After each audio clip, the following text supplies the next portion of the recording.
Les gars, je crois qu'il y a du changement. Les amis, j'espère que vous allez bien. On se retrouve pour une nouvelle vidéo. Unboxing de mon nouveau matos. J'ai craqué, je suis passé de l'autre côté, je crois. Alors, bizarre, je vois pas un Fujifilm encore, ou même des optiques Fuji. Trop bizarre. Mais en fait, je crois qu'il y a du changement dans l'air. Le Fuji, il s'est fait dégager, hein, on va pas se le cacher. Son remplaçant, il est là, fraîchement arrivé. Je tenais à remercier énormément la boutique Photonyme, c'est là où j'achète tout mon matériel, qui ont réussi à me dégoter ce petit jouet qui est en rupture de stock de partout. Merci beaucoup à eux. Ça va donc être le remplaçant du GFX 100 Mark II. Je ferai une vidéo, peut-être une deuxième vidéo où j'expliquerai pourquoi j'ai changé tout ça. Mais là, on va rester sur l'unboxing de tous ces petits jouets. Bah écoutez, on va commencer par le plus important, c'est-à-dire les batteries. Donc les batteries, c'est des petites batteries carrées. C'est une nouvelle batterie qu'a sorti Canon avec le R5 II. Qu'est-ce qu'il y a à l'intérieur? Une classique batterie en fait. Voilà, ok. D'accord, Canon met des petits caches comme ça, c'est sympa. Voilà, donc il y en a deux. Je vais pas faire la surprise d'ouvrir les deux, je pense que ça suffit. On va s'attaquer au bébé. On ouvre ça, ouais, bien satisfaisant avec un petit couteau là. Voilà, nickel. Voilà, nickel. Ah, nickel. Hop. Alors, qu'est-ce qu'il y a là-dedans? Le petit manuel d'utilisation.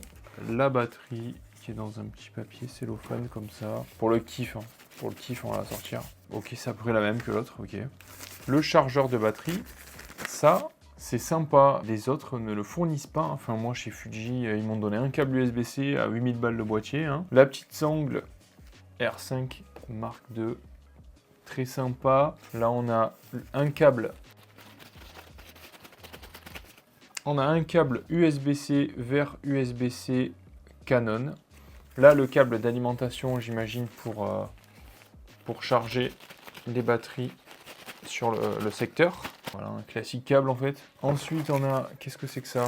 C'est le petit bloc qu'on vient visser sur le côté du boîtier pour sécuriser les câbles, pas les abîmer ou pas les débrancher. Et on arrive sur le boîtier qui est dans un emballage différent des autres. En tissu, sympa. Ok, bon c'est sympa. La prise en main est cool. Je pensais que c'était plus petit que ça. Ça va. D'habitude moi j'ai le doigt qui est en bas, qui est dehors sur les Sony, tout ça. Là ça va. J'arrive à avoir tous les doigts bien sur le grip. On, off, sympa. Ok, on a le bouton rec qui est là. Là le bouton vidéo passe ici. Donc on a photo et vidéo. Le lecteur de carte.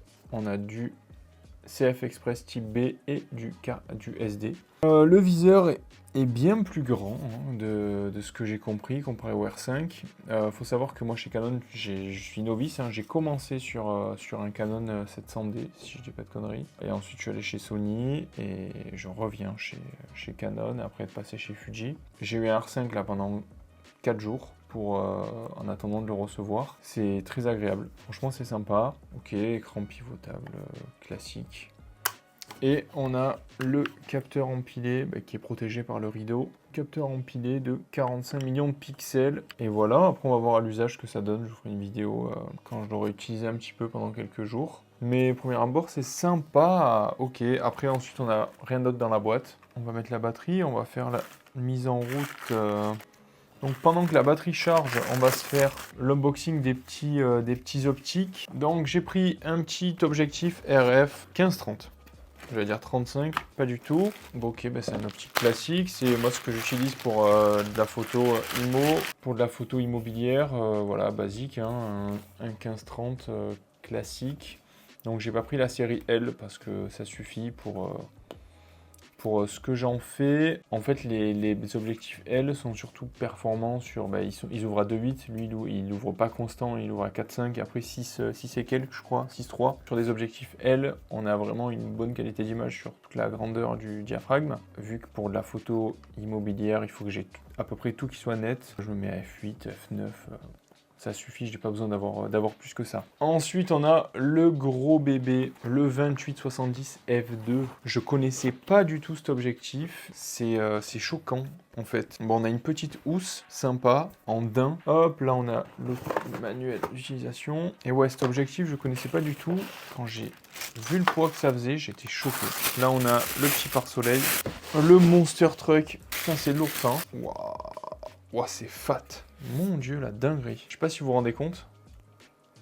Apparemment, sur cet objectif, le rendu serait pratiquement équivalent à des optiques fixes, à toutes les distances en fait. C'est pour ça que je suis allé vers ce truc. Apparemment, c'est un très bel objectif qui fait des images de malade. On va tester ça, je pense que ça va être sympa avec le R5 II. En tout cas, au premier abord, qu'est-ce que c'est lourd. 95 mm de diamètre. Ouh. Ok, ben, il va falloir acheter un filtre parce que j'ai aucun filtre qui va là-dessus. Génial. Encore des achats, des achats.